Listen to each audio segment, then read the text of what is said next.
All right, here we go. My name is Chris Alicki, and I've been flipping cars since I was old enough to drive.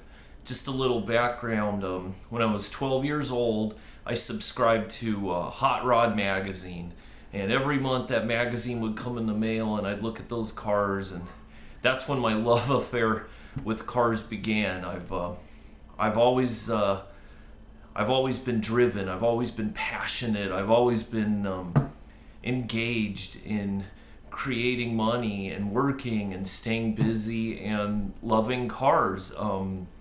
I returned returnable Coca-Cola bottles. I was one of those people that had to stand on the corner and sell flowers. I had a paper route, and eventually I evolved into buying and selling bicycles. I would buy bicycles and paint them and redo the seats, run an ad in the paper, and sell them for a profit. By the time I was 15, I got a job at a restaurant, and that had a lot of benefits. I got out of the house, I got food.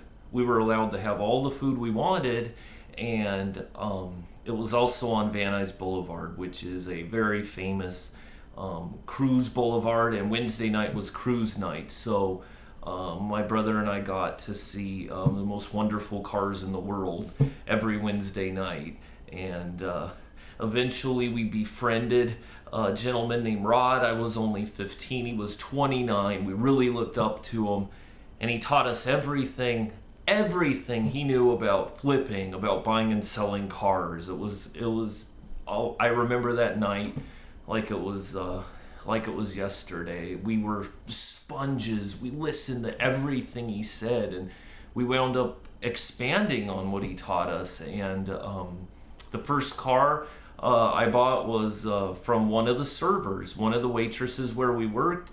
It was $50, and it sold for $250. And I think it took me 2 weeks, or a little less than 2 weeks, to make $200, and I just made $200 in a day. And I saved a little bit more capital and quit my job, and I've been flipping cars. I've had dealerships, I've done consulting, and worked at big new car agencies ever since. I absolutely love cars, and I love helping people.